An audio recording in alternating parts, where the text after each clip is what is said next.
Whatever happens is happening in your life, in your relationships, in your work situation, in your finances, in your living situation. That's your life situation, and that is what occupies almost everybody's mind continuously. Me and my life. Now, there is another dimension in you that wants to emerge that is far deeper than me and my life.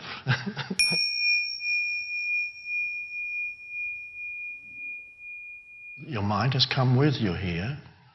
You couldn't leave it behind. And if your mind has certain patterns, then those habitual patterns will, sooner or later, also surface here. And that's okay, as long as you know that this is most likely to happen. It's only your mind. There's nothing out here. It's the mind.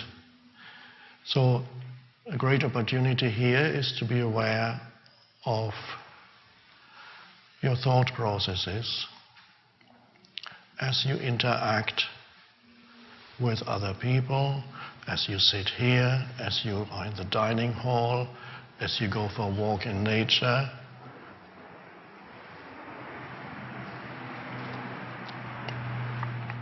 And use all these situations to bring in awareness. I'll look at this in more detail now. First of all, you have nature here, magnificent nature. So you will be walking, you will be looking, you will be breathing and smelling, and you will be listening to the sounds, perhaps even touching the sand. There's plenty of it, a tree. So you use your senses, all your senses are there, and as you go about in between sessions, you interact with nature, and that's a great opportunity for allowing nature to help you to become still and present, rather than giving in to the hypnotism of the mind, with every thought wanting to draw your attention to it and saying, this is so important, I must think about this. And then you've disappeared. There's all that nature around you, but you are no longer there. The sacredness of nature suddenly is no longer there for you. So because your consciousness has been absorbed again by the mind stream. Very easy to happen, and most likely will happen many times in the next few days here, until the moment comes when you say, oops, this is what's going on. And then you have a choice of bringing your attention back to sense perceptions. Alertness returns. And you can, when you become familiar with the falling back into identification with the mind, and you might find that it says something it's not happy with something. Or something isn't quite enough. Or there's something missing. I have that feeling, there's something. And then very quickly the mind interprets that feeling as, yes, that's what's wrong here. Now I know.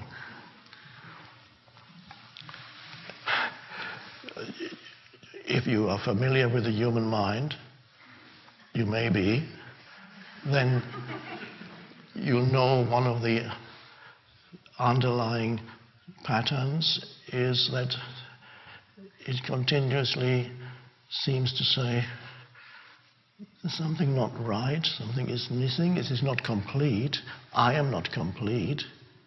something is needed here, something needs to be added to this moment, to this situation, and then it formulates further thoughts on the basis of that original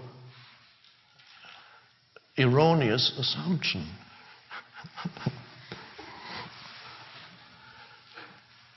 Once you recognize that pattern, then it is easier not to get drawn into it, at least not for too long. So, watch your mind as it becomes active, and then you have a choice of either allowing yourself to be drawn into proliferating mind streams.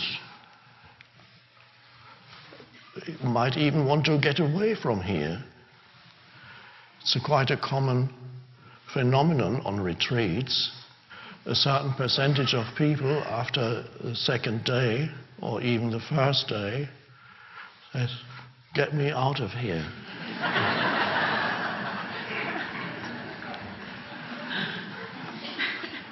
Or you start looking up the flight information on the internet.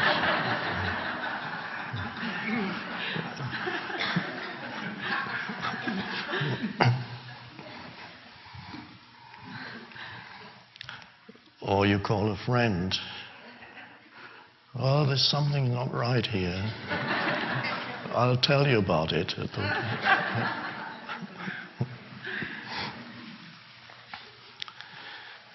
So the opportunity is here for you to allow nature to bring you into that still awareness so that you can contemplate, experience all that wonderful nature around you without undue interference, by thinking. What is there to think about when you go for a walk on the beach here? Nothing.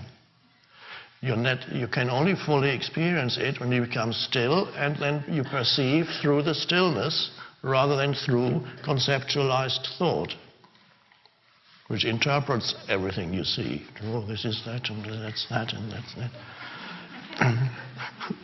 And I like, I don't like. So you use nature and come to your senses, as the expression goes. You come to your senses, but that implies that there is an awareness there that makes clear, unobstructed sensory perception possible. And then you be amazed at the sacredness of that space through which you move here. And sacredness is not something that I could explain to you or to your mind, because the human mind says, just a second, sacredness, what does that mean? You haven't explained that term. And that would be extremely hard, impossible to explain. It's a term that is no longer much in use these days. Sacredness, that's a holiness even is the Germanic-based word, sacredness, the Latin-based word, is the same meaning. But you can sense it. The moment your attention rises and you go, shh, and there you see the branch of the tree moving slightly. And there you see a bird flying across, and the waves. And suddenly there's the totality of that experience. But you as that egoic entity that carries a baggage full of your past with you and your unresolved problems, in the future perhaps they'll get resolved. and of course when others arise. You move through nature as a field of presence, not a personality or a person with. In other words, this is an opportunity for you to let go of your life situation, as I call it. You might remember reading it, what I call your life situation, which is whatever happens is happening in your life, in your relationships, in your work situation, in your finances, in your living situation. That's your life situation, and that is what occupies almost everybody's mind continuously. Me and my life.